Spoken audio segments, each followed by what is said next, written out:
Well, greetings, everyone. My name is Vicky Soma, and thank you for joining us for another episode of How Would You Slice That?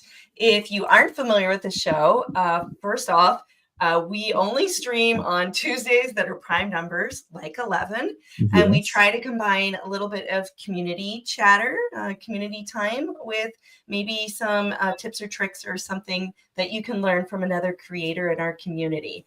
And if you are new to the show, then you will also be new to my co-host, which is Dr. Lawrence Nightingale. Thank you for joining us, Lawrence. How are you today? Doing great, Vicky. I'm over here at Nova, and glad that we've got another prime numbered Tuesday in November. And it seems like we got, if I'm counting right, the next one's going to be December 2nd.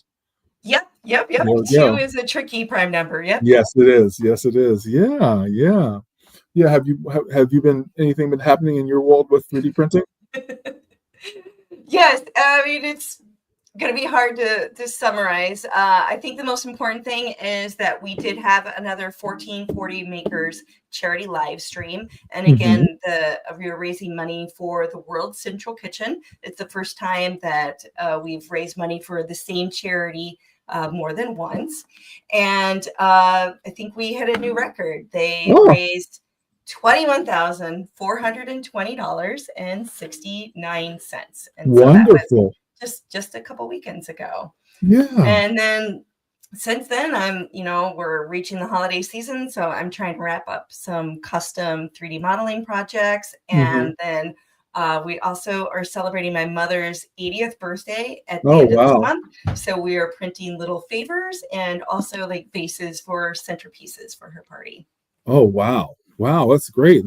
I've been over here. I've been helping a business class 3D print models. The students came up with their own original ideas, and then I taught them how to use Tinkercad to kind of build out those ideas, and then they sent those models to our 3D lab.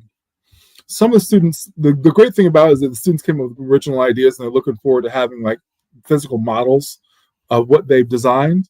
But one thing I've learned in a profound way is that you really need almost 360 degrees of 3D printing expertise to get somebody to go from this is just an idea to this is fabrication in less than 60 days.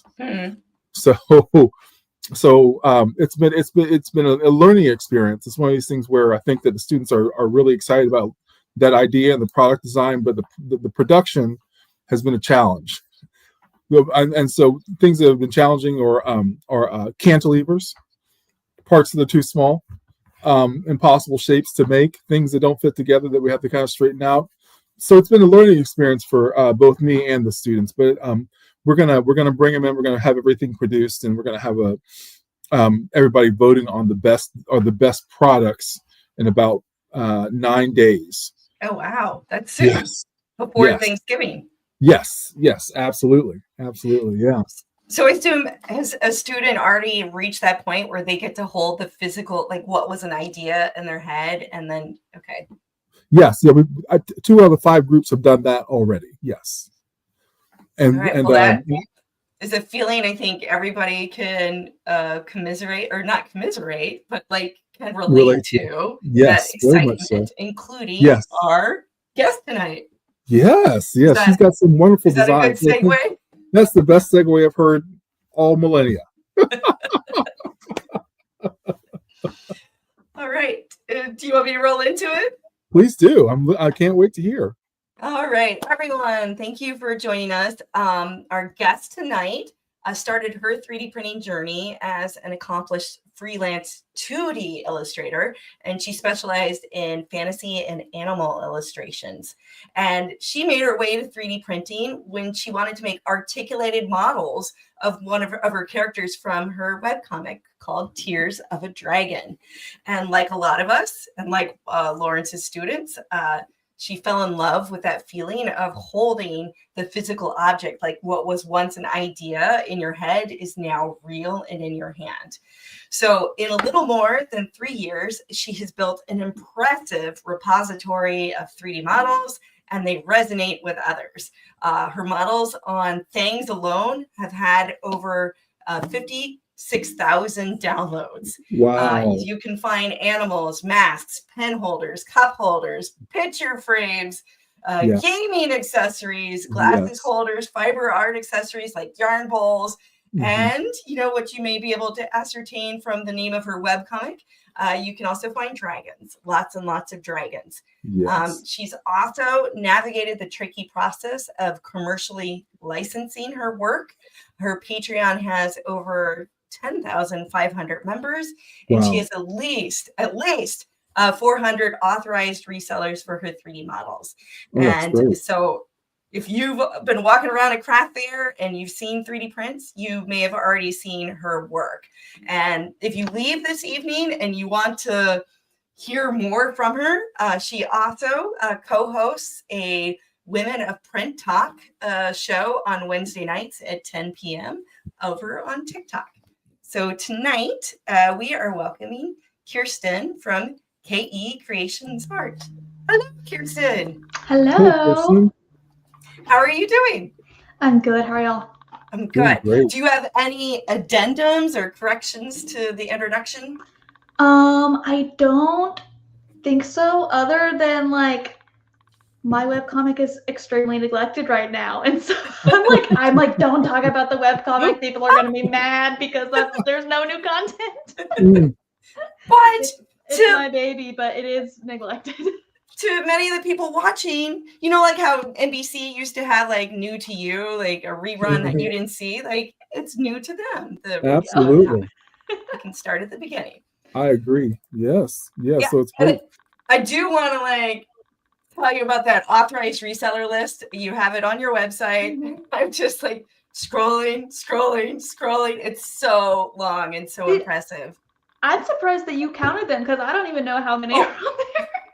Okay, I counted it twice, not by me personally. I pasted it in Excel, and then I had ChatGPT. I pasted in ChatGPT. I'm like, tell me how many items there are without the blank. Yeah, and that's a way better idea. So, and honestly, there are so many that are still authorized sellers that are not on there. Those are just the people who have reached out and manually sent me all their stuff. But if they are subscribed to my commercial tiers on, Patreon Thangs or MyMiniFactory, they still have that commercial licensing. But there's two. I'm like, I don't know your names when you subscribe. I don't know what all your information is. So when you subscribe, send me your things. If you have an online shop or whatever, and let me put it up. Otherwise, it's not going to go up. And if people are like, hey, what about this person selling your models? I can look in my whole list of members and verify if they're authorized or not. But if you see someone not on that list, they may still be legit. We just got to check. Wow, Kirsten. Well, your story's pretty astounding, but also very modern. You started out as an illustrator, and so when you first got into the idea of trying to do articulation, what was the problem you were trying to solve with your model? Do you remember? Basically, there wasn't so much of a problem with the models I saw out there, but a lot of the models I saw were more of the kind of Eastern style dragons that were all really long and the more snaky kind of dragons, right? Which are gorgeous. Okay. But for me and my how I've grown up with dragons and the media I consume and how I imagine a lot of my dragons are more that European style, right? Where the big legs and a little more almost mammalian anatomy. And I wasn't really seeing any out there like that at the time. Wow. And I was like, I want my dragons because I can't find any that print that looks like them. And my husband is the one that got me into 3D printing. He printed me, where are they? There, you can't see it on screen right now, but I actually have two of the MacGyver. I think they're the Imperial dragons or something. that he had printed for me, and I loved them. And he had been printing like since before we were married. He's been in the 3D printing space for about 15 years now. Wow. Just as a hobbyist and designing his own stuff for functional things that he needs and everything. And so he printed me these dragons, and I told him, I was like, I want my own dragons because I can't find any that look like them. And he was like, all right. Like he was working in VR at the time, and some of the people that worked at his company actually had shown him this 3D sculpting app. And so he was like, well, you could use this. And like, he helped me kind of also learn the mechanics and like how to design for 3D printing to actually make it printable. And probably spent like 3 months on that first model. Wow. Yeah. Because I decided to go with a really hard option for my very first model. And I was stubborn. And then we got it, and we were like, oh, this is so great. But yeah, like he's been in the 3D modeling space for so long, like longer than most people. And he was like, he was like, this is not the hobby I expected you to pick up, nonetheless, like make an entire career out of. But it's great. It's working. Oh, that's wonderful. Wow. And so the software that you used to design at the time, was that Sculptress? I use Nomad Sculpt, and that's what I still use today actually. Oh my gosh, I didn't even know. So Nomad Sculpt has been around. Well, I mean, I guess it's only been 3 years. At least 3 years. I don't know how long. I think it's like a decade of. Wow, and that's great. And so that was your first model. It took you 3 months, and you produced your own dragon. Yep. How long was it before you realized that what you were designing and subsequently printing, that there was a market for your models as a business pursuit? I think it was pretty quickly, because I've always been like in the entrepreneur art design space. And like I said, my husband's been in the 3D printing space just as a hobbyist for a long time, but he's also been in marketing and software, a lot of that kind of stuff. Wow. And so it was pretty quickly once I got my model done, and once I decided that I really liked the process, I was like, oh, this is interesting. I was actually kind of in a weird transition period of like careers at that moment, and hadn't gotten an exact direction of where I was going, but I started printing up the models and selling them on my art platform, just of the people who have followed me for my 2D art illustration stuff in the past, and selling physical dragons. And I did about a week of that before I remembered why I don't sell physical products. It's because I actually absolutely hate shipping things. And I probably sold like 15 of those dragons. And then I was like, I hate everything about this, but people like them. And at this point in time, there were way less designers, especially like real artistic designers in the 3D space, than there are now. It has grown so much in the past few years. And so me and my husband were talking about it, and I was like, people actually really like these.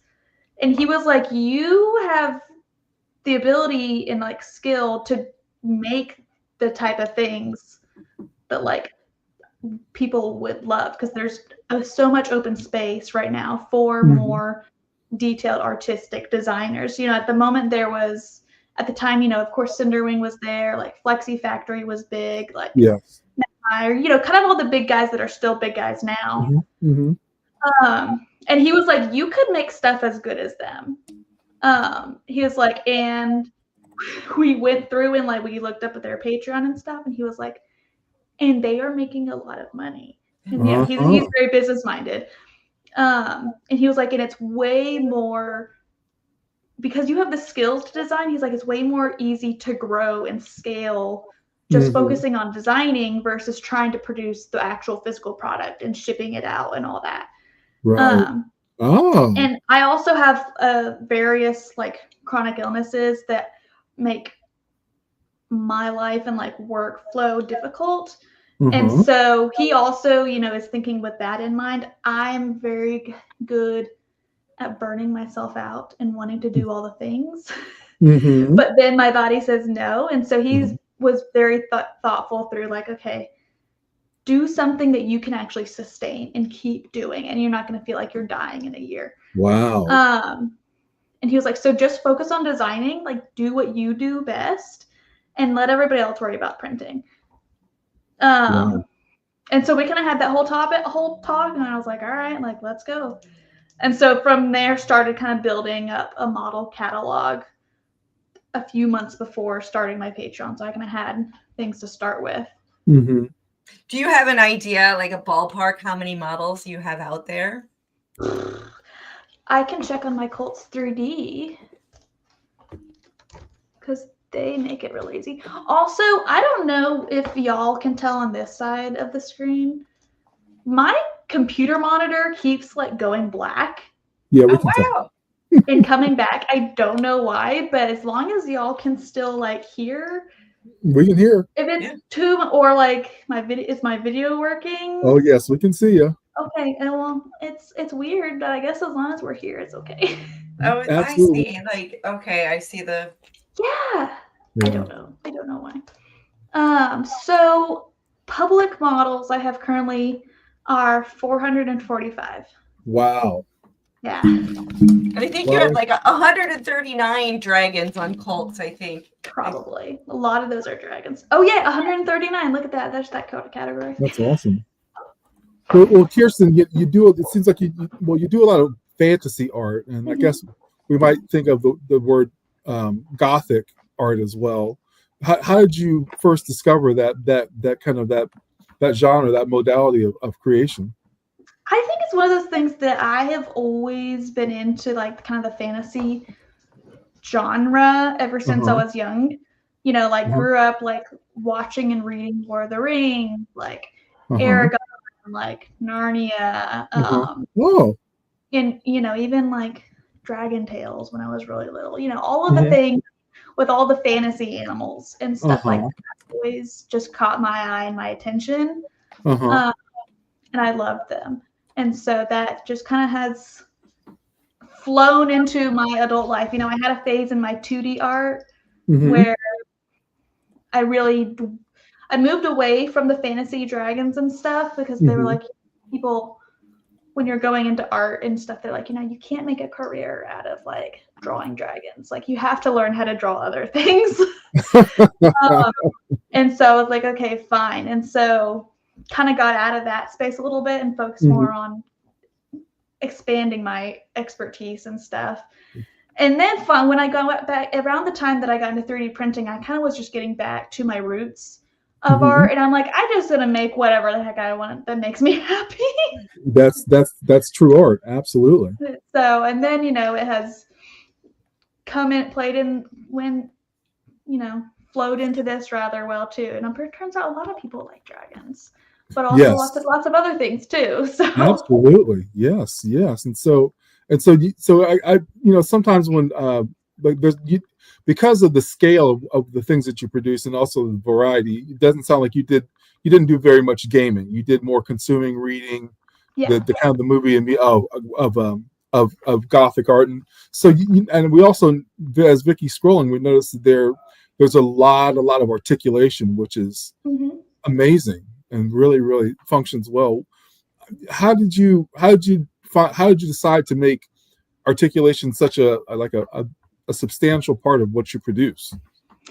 Really, I mean, that's what I started with because that's kind of my first, like, I want the movable, posable thing with my own characters and all that.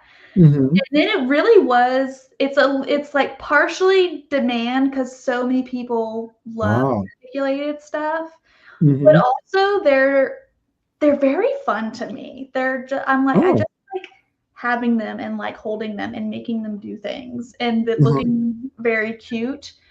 There was also an open space within the design community when I started. You know, a lot of people were doing really lovely, amazing, like cute, adorable work, but a lot of it was more like a little more cartoony. And for me, like I've always done, illustration, pet portraiture, a lot of that stuff. Uh-huh. I really prefer a more kind of like semi-realism style with my 2D and 3D art. And so it also bugged me that I was like, I'm seeing so many of these articulated animals, but they don't they look so good, but I want them to look real. Got you. And so kind of, creating what you want to see in the market.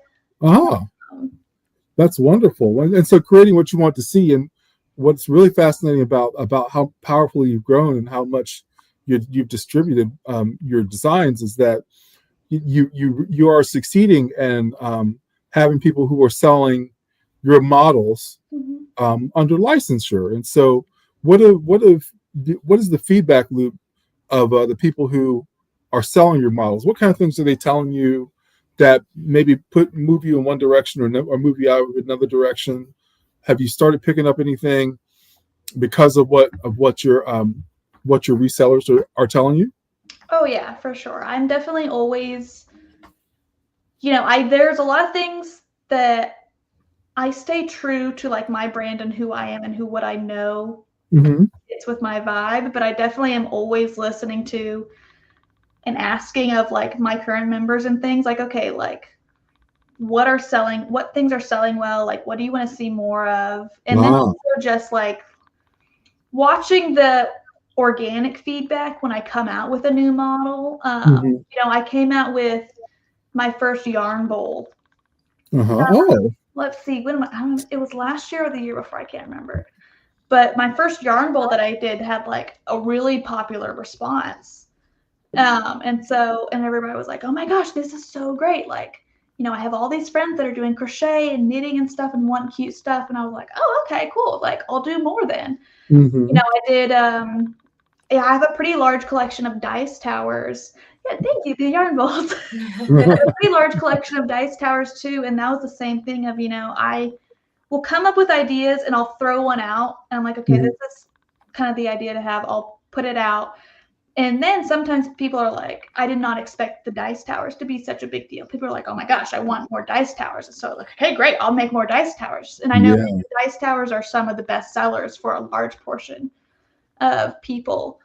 And then, so it's kind of just a little bit of people will make suggestions and maybe I'll go with it and see how the rest of the community responds, or I'll come up with a random idea and throw it out there, and then kind of you're gauging how it goes afterwards. And and sometimes I'll throw like something in my own brain that I just throw out there purely because I like it, and I'm like, hopefully somebody else likes it, but because I'm doing it anyway. Yes. And like that's usually people like them, but sometimes people don't, and I'm like, sorry. This one was for me. Wow, that's great. And so it's always a balance of, and then people will request things. They're like, like, what about this or this? And I'm like, honestly, like I'm always going to stay true to like myself and my brand. And I'm going to be like, that's not like, doesn't really fit in my library. Like with my brand, like another artist might be better suited for that. Right. Do you ever take commissions, or everything's for your inventory or your? I don't currently do commissions. Like I tell people I take suggestions. Like I'm always open to people messaging me and being like, hey, like what about this? What about this? Help the creative brainstorming ideas. I'm always open to new ideas. But commissions, I did so many commissions for 2D art for so long. And it is. And now I'm at a place where I don't have to do commissions because, I'm so thankful that the Patreon and everything has gone so well that I can kind of commit to doing that. And also I don't want to overwhelm myself. Like, I had talked about with my husband and everything. And so as a general rule, I tell people I don't take commissions. But I'm open to hearing ideas because sometimes, like, if someone comes to me with an idea that I just personally love, then I might talk to them about, okay, I'm interested in executing this. Like, can I use this in my catalog? Do you want exclusive rights for this? Like, what's your budget? Kind of open. I'm open to dialogue about that, but kind of as a general, I don't usually do commissions because my patron members and those who support me are always my first priority with my work. And I don't want to fall behind, producing stuff for them by accepting work that I don't really have capacity to do. Oh, okay. Wow. Because again, that the entrepreneurial artist brain in my brain is always like, any opportunity to do work and monetize things, you need to take it. And so it's been an interesting journey with my health and mental health and things along, learning okay, you need to say no and just really prioritize these things. I want to do all the things. Saying no is something I'm actively trying to work on. It's one of my goals for 2025. It's so hard. And people ask me, they're like, can you teach me lessons? Can you do commissions? And I'm like, my entrepreneurial brain, I'm like, let's do all the things that we can offer to make money, because that's what we're supposed to do. We're starving artists. Mm-hmm. And then I'm like, no, I can't do that. The patron members are paying my bills. I need to be sustainable in my brain and body for them. Wow, absolutely. Well, yeah. It's really amazing that you pursued art, you did 2D art, and now you're successfully growing your business and support and pushing things out to Patreon. As far as I'm gonna use the word, I don't know, because from an entrepreneurial point of view, has your 3D design portfolio surpassed your 2D illustration portfolio, and when did that happen? That's a good question. I would say it probably has. Wow, okay. At least for what I would actually call my portfolio for my 2D. There's so much, I have so much art out there that I've produced, but only some of it that I would say, hey, this is an accurate representation of what I do. Right, your pure style and came from you 100%. Yeah. Exactly. Or is I feel with my 2D art, I went through a lot of different stages and styles and kind of advances through my art styles and all this. Mm-hmm. And here, hold on. I don't know about y'all, but this monitor is driving me crazy. Let's see if I can move y'all to this monitor. Okay, sure. Does my camera reach? And we get a little glimpse of your the whole studio. Let's see. The Mad Scientist studio. That's wonderful. Can we sit here? Maybe not. Hold on. What if we just sit over here?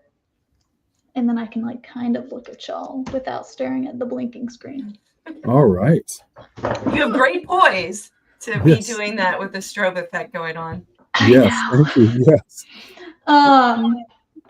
So maybe this will be a little bit better. At least I'm not focusing on the nonsense that is over here. Okay. And so you would you had several phases that you had gone through. Some of it's representative, and there's not a whole lot out there that is specifically really, really what you say is representative of your style and your artistic intentions. So exactly. And I would say I have a pretty good collection of it, but not, now knowing that I have 400 pieces out there, I don't think I have 400 illustrations out there. And I'm like, oh yeah, this is me, Right. Wow. And well, so our show, of course, is How Would You Slice That? And so I think that all of us would like to know kind of what's your process for, I'm going to use the word production or rapid manufacturing. You can design something, but you can design something that will not work, will not hold together. Yeah. How, tell us about your, what I suspect is limited production on your part to make sure that your designs are the way that you want them to be. Basically, I do I don't know, some designers don't do this, but I physically print every single design I put out. So that I make sure that it feels proper, it goes together the right way, all that. And so I will test something, small, basically wasting as little print time and filament as I can to get my item to work. So I'll put that out, print it however many times it needs to be printed before I like the feel of it. Like I have like dozens of boxes on my desk right now of like a random design that I'm prototyping right now. And I'll have like random animal body parts strewn about my desk when I'm working on a flexi. And so I'll just work it until it gets to the point where I like it. And then I actually have a team of beta testers from my Patreon group. Oh, great. Once I get the file how I like it and it works for me, then I'll send it to them. And say, okay, test this out for me. Let me know how it goes. And they'll find like little issues where it's like, oh, like this had a fusing point right here that you didn't catch, or like this doesn't quite fit this, or like I had issues repeatedly printing this and stuff like that. And so they're really, really valuable for my process and production and making sure that I have these models that are going to go out and have a good quality and reliability, because I know that everybody's printers are a little bit different. Everybody's like calibrations and filaments and all that. Everything's going to be a little bit different. Right. So even if I can print it, doesn't necessarily mean it's going to be easy for everybody to print. And so I try to make sure everything is as easy to print and accessible as I can to everybody with their different printers and stuff like that. And I always try to work, a few models ahead. Right. Some way more, some way less for all of my releases. So I try to get them out and, done to my beta testers, a few weeks before they need to release. So that way we have time to, go in and make any tweaks, additions, things like that we need.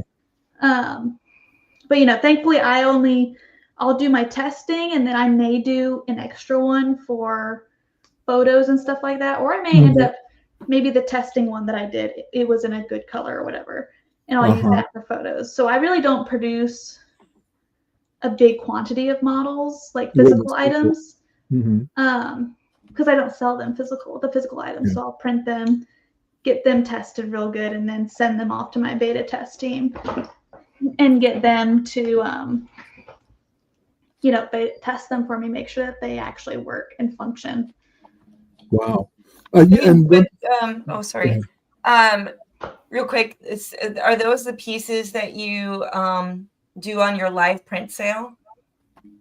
Yes, those are the ones that I basically are going to get sold on there, because y'all can't see, I have a whole closet full of things, and I also have buckets full of things over here, and like they're everywhere, and I don't have anywhere to put them because I can't physically go to shows, and I hate shipping things unless I have like a real specific reason to do it.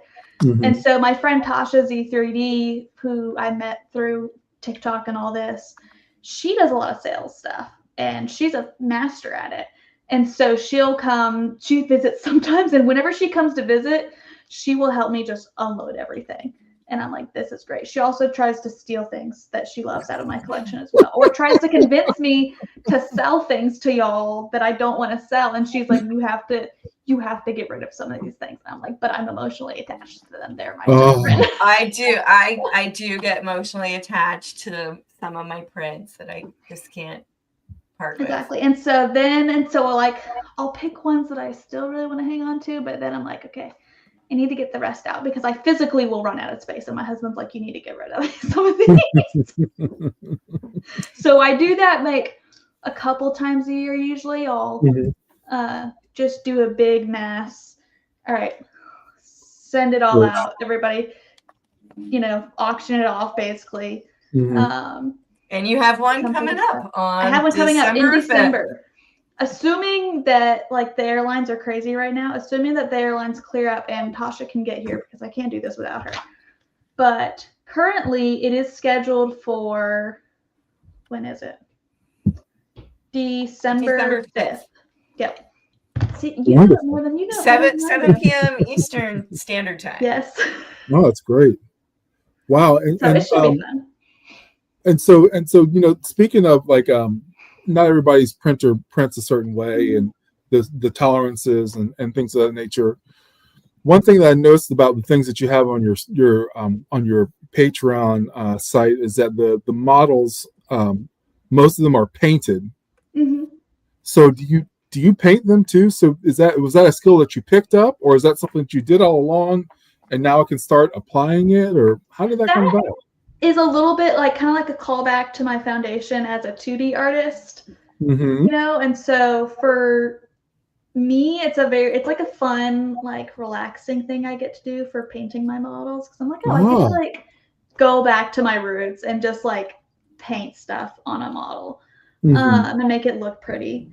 And so for most of my models, you'll see are nowadays, not all of them, are hand painted, just because it's easier for me to spend an hour hand painting a model than trying to print it over 12 hours. And I get stressed about my AMS borking up and all sorts of stuff. Yeah. And for me, I'm only producing one of these models for photos. It makes way more sense for, people who sell models and stuff when they want to, we want to fill your plate with 10 of these and print them in multicolor. It makes way more sense versus trying to hand paint all of those. But for me, if I'm hand painting one at a time, I'm just having a good time. Wow. But I do provide with basically anything that you see that is painted. I also provide a digitally painted 3MF file for the who want to print it, so that, because I understand like some people don't have the time and patience to hand paint all their things, and they would rather just print them out, which is great. So I usually provide the 3MF file also. Wow, and that was my next question. Because yes, if you're going to be manufacturing it and selling a product, it'd be a lot more efficient to have the machine do it. And not everybody is talented enough to paint 3D models. For sure, yeah. And it takes a lot of, even if you have that skill, it takes a lot of extra time if you're trying to like grind these out and manufacture them. So. But I like what you said. It's almost like it's like relaxation for you, correct? Because when I don't know if I've told this story on the show before or not, but I used to do crochet and needlepoint and, like plastic canvas and stuff like that. And I'd come up with designs. And if you wanted to make 20 of them, you'd have to do like 20 of them. Yeah. And so when I first started 3D printing, I'm like, hooray, you can come up with a design and like the machine does it. Exactly. What I discovered in 2019, I combined plastic canvas and 3D printing together. I miss the meditativeness of, like there's repetition there, and it is a very calming, peaceful activity. There's something to be said about, working with your hands and repetition. Exactly. Totally. Wow. And working with your hands on the repetition, and really, and I can see how you would get attached to your pieces, even before, and then once you painted them, it really gets pretty serious. Exactly. I have had about 3 or 4 months, maybe as many as 6 months of my life where I was a very, very amateur painter. I used acrylic paint and painted a couple things, but I didn't realize how the word's not cruel, right? But I didn't realize how effective we can be when somebody walks up to something that you've done and they see all the flaws in it. Oh yeah. And then, but you yourself, you made this, you put your heart and soul into it. It's part of you that's there. So that really lets me know that you're really a true artist around your 3D prints and around your designs. So that must be very rewarding to be. I find it almost the opposite, Lawrence, where I will have something and I see all the little flaws like in the prints, like, oh, look, this overhang's not the greatest, or this and that. So a lot of times when I was selling physical prints on Etsy, like I see all the woes, but I would like pass it by my QA, my mom and my husband, and they'll be like, is this okay to ship? And they're like, what's wrong with it? They can't see it. Yeah. I can see that our creation also brings out like the perfectionism in ourselves as well. So that, that's a real thing. Wow. Well, and it's good that you have supportive people around you. We're still struggling with the camera setup. I'm unhappy about it, but it's okay. That's all right. That's all right. We can work No with it. worries. We can work with it. Yeah. So Kirsten, you started out with the medieval type of dragons. What is the and the dice towers? Okay. And then I also saw a little bit of I'm assuming what is like Eastern traditions. Like I think I saw a 7-tailed fox. Oh yeah, my kitsunes. Yes. How did you? Was that a suggestion from someone, or how did you wind up maybe infusing some of those things in your design work? That was, how did I start on? Oh my gosh. We're gonna stop messing with things.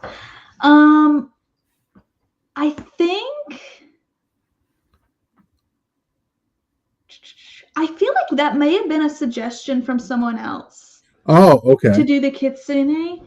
Uh-huh. It was a long time ago when I did my first one. So it could have been a design suggestion, or it could have been my idea, because I do love them. And then once I did one, I love foxes in general. Like, you will see a lot of foxes. I think that was my first model, and I still have yours. It was the little fox sleeping on the book. I think that was the first one. For me, I'm like, you add like a fantasy element to a fox, and I'm all about it. And so I kind of ran with the kitsune thing for a little bit. I have several different models, the flexi versions of them, and also integrate into some of my decor models and stuff. Just because, like, I just think that they're so beautiful and they're so cool. Okay, great. Yeah, like that's one of the ones. Like I have a little baby 3-tailed kitsune, which a lot of people got confused when I started coming out with them, because they were like, "Don't they all have 9 tails?" No, I said 7. So exactly. Consider it according to the lore, 9 tails is the maximum amount that they can have, and the older and wiser they get, the more tails they get. Got it. And so my little babies have 3 tails. Partially, it works with the lore, partially because there's not room to fit more on a smaller keychain. That's my excuse for it. And so, like, he's one of the ones that lives on my bag. And that there's a couple ones that I keep with me personally. So he's one of my favorites. So, Kirsten, you go through design revisions that you talked about with your beta testers.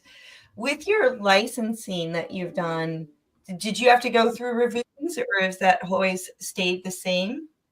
That has stayed the same. So basically how my licensing works is, if you are like an active member subscriber of my models, that license applies to all of my designs, like old and new. Whether because with my subscriptions, you'll get a welcome batch of the models that I have. It's like a kind of a collection of ones that I find that either tend to sell the best for people I've gotten feedback from, or ones that are just like personal favorites, or kind of that gives you a variety of models in my welcome pack. And then you get the current and previous, like most recent previous month batch of models with that.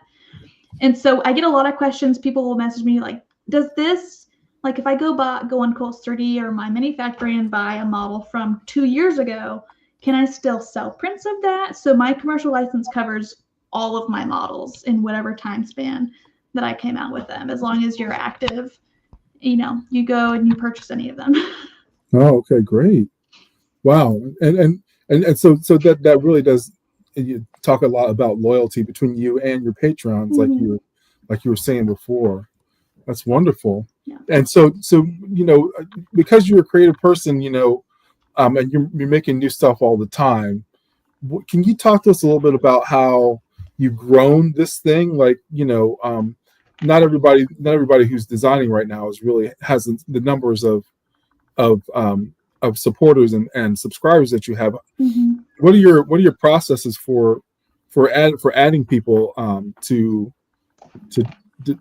produce and for themselves and sell as well? Like, how do you think that everybody's kind of come together, and how international is it as well?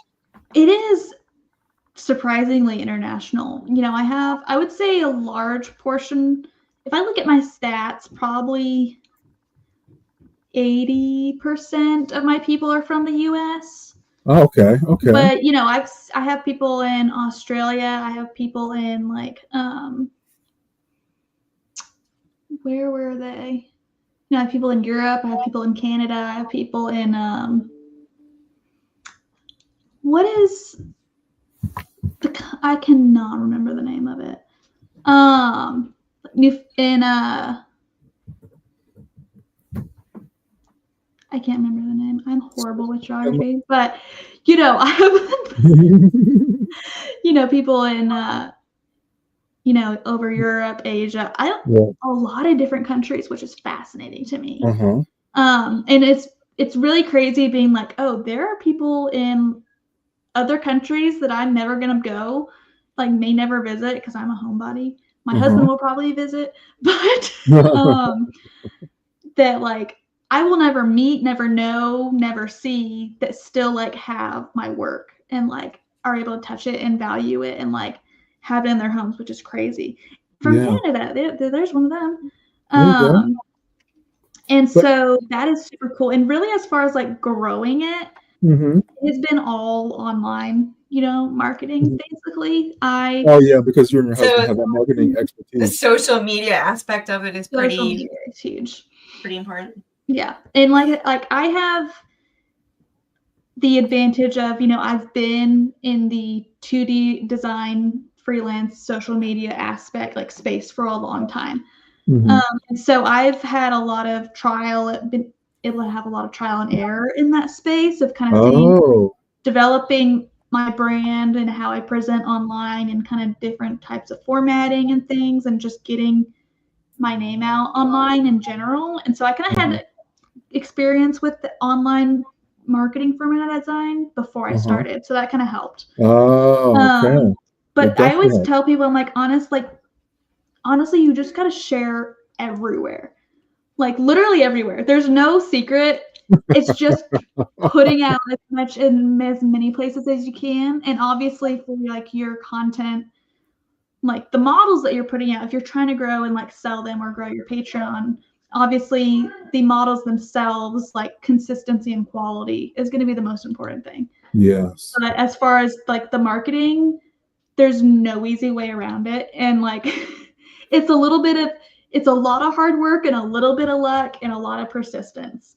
And so just tossing as much out as you can on all platforms. You know, like I'm on Facebook. I have my own Facebook page. I also post in like Facebook 3D printing groups. I'm on TikTok. I'm on Instagram. I'm on Discord. Like I'm on YouTube. I was actually literally just talking to Vicky about getting back on Twitter because I haven't been on Twitter active since my webcomic stuff.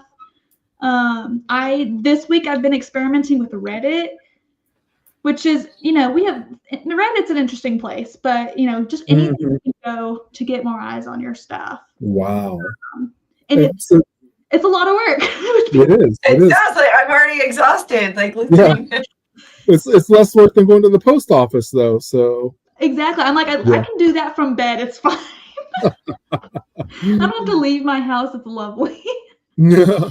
As far as which platforms are you sharing your models on?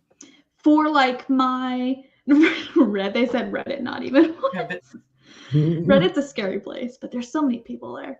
As far as like where you can actually go buy my STL files, I'm on MyMiniFactory, I'm on Cults 3D, I'm on Thangs, and Thangs and MyMiniFactory both have their own subscription platform options integrated into that. You can buy just the models, or you can join my subscription plan through there. And then obviously Patreon is technically not my model marketplace, but I have my own distribution system set up on Patreon for those. But if you don't want to subscribe, you just want to buy my stuff, Cults 3D, MyMiniFactory, Thangs. I do have some models up on Maker World. Most of my models are paid, like a couple bucks, you know, here and there, because this is my full-time job. But anything that I make that is like accessibility related, or because, you know, I do have disabilities, I use mobility aids. So anything that I make for myself or the community just kind of helps solve issues. Those models all go out for free because I want them to be as accessible as possible. So anything that I have for free also goes up on MakerWorld. Usually it's MakerWorld and Colts is where I'll post the free models, and I may or may not get to posting them everywhere else because there's just so many places. I'm sure. Yeah, so it's not automated. You are posting them individually at each place. Yes, I am. Wow. Well, good for you. That's wonderful. That's wonderful. Thank you. Yeah. And so, one thing that I work at a college, and so one thing that sometimes you might hear people in higher education say is that we are educating people to do jobs that don't exist yet. And there's no way, if you graduated from, did you go to a formal art school or? So funny story, I dropped out of college. A lot of people do. Exactly. And so I went to college. I had an art master for a year, and I took, I think, 2 art classes in that year. And I was like, my mom asked me, because I was still living at home at the time, she was like, do you feel like you learned anything from your art classes? And I was like, no, I feel like I already knew not that I know everything, but I was like, all the concepts I already knew. I just need to develop my work. Right. And I was like, so I'm going to change my major to marketing because that'll help me more in life. Ah, there you go. And then I took like 1 marketing class, and I was like, none of this applies to like social media and arts. Wow. Oh my gosh. Yes. And then I got married, and I was like, I'm going to take a break from college. I'm going to go back the spring after I get married. I got married in the fall. And then like January comes around, and my husband is like, are you going back to school? And I was like, I would really rather not. I hated it. It's cool. And at that time, since I had those months off, was time that at that time I was able to invest in my 2D illustration and work. And during not schooling, my 2D business was actually growing more than it had in the past. Wow. Great. And I was like, why would I go back to school and waste my time when I can just do what I'm going to go to school to do? Just do it right now. Right. Yeah. Why learn to be an artist when you're already an artist? Exactly. So that's kind of, and then my parents were really the ones that were like, you need to go finish school and everything. And so my husband was like, you need to go talk to your parents, because if they want you to finish school, they need to pay for it, because I don't want to pay for you to go to school that you don't want to go to. That's a very good point. Yes. And so I had this whole speech prepared for my parents, and I was like, had all the reasons why I didn't need to go back to school. And I go and talk to my dad, and before I even get into my speech, he's like, I think you're fine if you don't go back to school. He's like, whatever you're going to do, you're going to figure out how to do it, whether you have a degree or not. And like, we all know you're going to do art stuff in the arts. So like, you're going to figure it out. And I was like, thank you. But also, can I still go through my speech? Because I had a speech prepared. And I'm the youngest of 5 girls, and my dad is an engineer. So that kind of gives you a picture of my goodness, family dynamic of, wow. By the 5th daughter, they're a little more lax. My dad's like, you know what? You're going to figure it out. You'll be fine. Oh, boy. Yeah. Wow. The benefits of being the youngest. Right. Exactly. My oldest sister, she was like, Daw would never let me do that. Daw would never let me dye my hair purple. But you're an artist. You're expressing yourself, so you can get away with it. Exactly. Oh, my goodness. Yeah. Wow. They're used That's to it. Great. That is great. And so Kirsten, what kind of, are there any trends that in the future that you're looking at that seem to be interesting for people who are producing and doing Patreon and design, or just for you? Is there what are you excited about for the future of your design kind of portfolio right now? I think it's interesting. Me and my husband were actually talking about this yesterday, just talking about like how the 3D printing industry has been developing, kind of what people are seeming more interested in and less interested in, and where do we go for the future to keep this sustainable, things like that. And so I think we're kind of looking into like things that I find people getting excited about are more like decor functional type stuff. Like I've been doing more like wearable items lately, like different masks and things like that, which are super fun. Everybody at this point in time are getting a little bit tired of the flexies, but most people still love the flexies. Sure. me and my husband are kind of, he was like, I think at some point, like, the flexies are going to kind of die off and people are going to want. There's a flexi bubble. Exactly. And I'm like, yeah, I know. I'm like, as long as people keep asking for them, I'm going to give the people what they want. But we're kind of in a space where we're thinking, okay, where's the need and the desire for different things, and how do we get into different categories? And so that's something that we are currently discussing and trying to figure out and haven't quite found the answer to yet. Oh, okay. But just kind of doing research and looking into different things of like, okay, like maybe leaning more. My husband thinks I should lean more into more sculpture type stuff, because he's like, honestly, he's like, you're so good at just detailed sculptures, and not a lot of people do that kind of stuff. Okay. He's like, so like more decor pieces that just like let the model itself shine without having to have like a little gimmick or something, but like things that have like multi-purposes.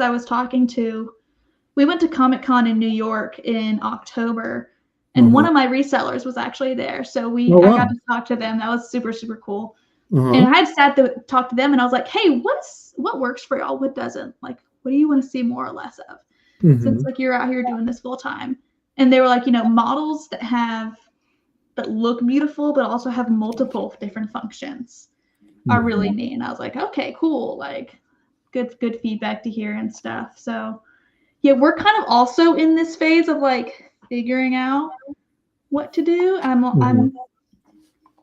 gonna do what makes me happy. I have a whole list of things to still work on, so it's not like I don't know what we're doing, but just figuring out what people are looking for. Well, that's great. I mean, you've got your mind on the future, and you haven't made that direction yet. But that is a lot of people. I think sometimes they become the flexi queen, and that's all they ever do. Yeah. And then things change for them. So it's really, really smart that you all are looking at and considering your next steps and everything. Definitely. Absolutely. Wow. Well, that's great. So Vicky, you got into 3D printing 3 years ago. And I have been 3D printing since 2014. Okay, cool. Nice. And Vicky's, I think, just a little bit after that, 2014, 2015, right? Yeah. I personally feel like there's probably been more business and transactions that have happened in the last year of 3D printing than it has been since I got into 3D printing a full-on almost 10 years ago. Yeah, it's like crazy. It's an explosion. It's not an explosion, but it's a substantial expansion. Yeah, maybe historically exponential, I would Definitely. say. Yeah. And a big explosion of the females that I see participating. Yes. A lot of them are printing your models. Yay. I love it. Absolutely. So congratulations on being part of that explosion. And Vicky, do you have any perspective on that idea? Like how much activities around 3D printing? I mean, the hardware, the opportunity to have reliable, inexpensive hardware that produces regularly without having to have any kind of mechanical skill. I think that's probably the big key. I think also the color. The color is a big color huge changing. They open up so many doors, and now you have those. You can have a cute little corgi, that has the little colors just like your dog. Yep. Yeah. Absolutely. Yeah. Well, and so the folks that have come in the last few years, we've talked to several. Karen Chow started 3D printing. Has it been 2 years for Karen yet? I don't think it has been. She was in the chat earlier, but I think it's been over 2 years. But what I'm trying to get at is that we really love having people who have been in 3D printing, for a short period of time to kind of really see. Started in 3 years. So, but people who started same timeline as you, Kirsten. So it's staggering to talk about the old days of 2013 to 2014. Yeah.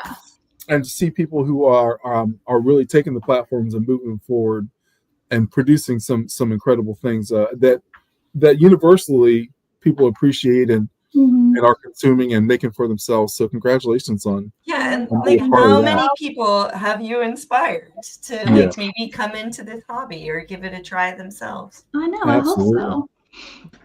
You definitely have. You definitely have. So, but yeah, but so just congratulations on that. Did you have anything else, Vicky? No, I'm just always very impressed with you, and I didn't get a chance to talk to you at 3D Printopia, so I'm really grateful that I got to talk to you a little bit with the 1440 makers. Kirsten was part of our inspirational makers panel, which you can, if you missed the live stream, you can still catch that on YouTube, and I would recommend it. There was some really good conversations that happened during that panel. And then now I get the hour here with you today. So thank you so much.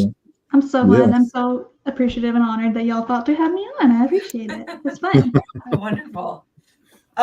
Yeah, so we are at the hour. Did you have anything that you want to promote or spread the word on, Kirsten? Let me think. Yeah, like you mentioned, I have my live sale coming up December 5th for anybody who wants pieces from me personally. Some of those things are going to be like my hand painted pieces. I'll be selling those. And I think all my links and all that y'all have been sharing. And let me think. I'm kind of like chugging along with like normal design life and everything. So I've been trying to do more of my live streaming and stuff on TikTok while I do design work because it helps me stay productive. But otherwise, if you want to see me live streaming, I'm usually on TikTok, but I'm extremely inconsistent with my live streaming. So like, don't hold it to me. You're probably more consistent than every Tuesday that is a prime number. Maybe. All they have to do, all people have to do that follow our show is just know how to do math. And they're in great shape. It's horrible for me. But yeah, like I would say I'm probably most, like, if y'all want to see what I'm putting out or whatever, or just like hit me up. My DMs are always open. Like I'm probably most active on like TikTok and Instagram as far as posting, models and also just like other life things that I'm up to. We have a live show, Women of Print Talk, usually Wednesdays at 10 p.m. Yeah, and that's it. Just, trying to get all my stuff out there, You're doing a great job of it. Thank you. Yes. Absolutely. Well, I sense that we're wrapping up. The hour went super fast. It certainly did. Absolutely. So, everyone, thank you so much for joining us tonight for How Would You Slice That? Again, we are live on Tuesdays that are prime numbers, and our next prime number is going to be December 2nd in about 3 weeks. I want to thank Kirsten again for sharing her time and her expertise and her knowledge with us, even though some of the advice is exhausting, like put everything on everywhere. It is. People are like, what's the easy answer to be successful? I'm like, I don't know. Just do it all. Yeah. Push all the buttons. Everything. Yeah. Yes, and thank you everyone who joined us in chat. And Kirsten, I wasn't able to put all of the comments up there, but there's a lot of "you're awesome." That's a lot of models. Like I love your models. So you have fans, as we know, worldwide, and a lot in the chat today too. Okay, well, thank you everybody, and hopefully we'll see you in December. Thank you. Bye. Bye.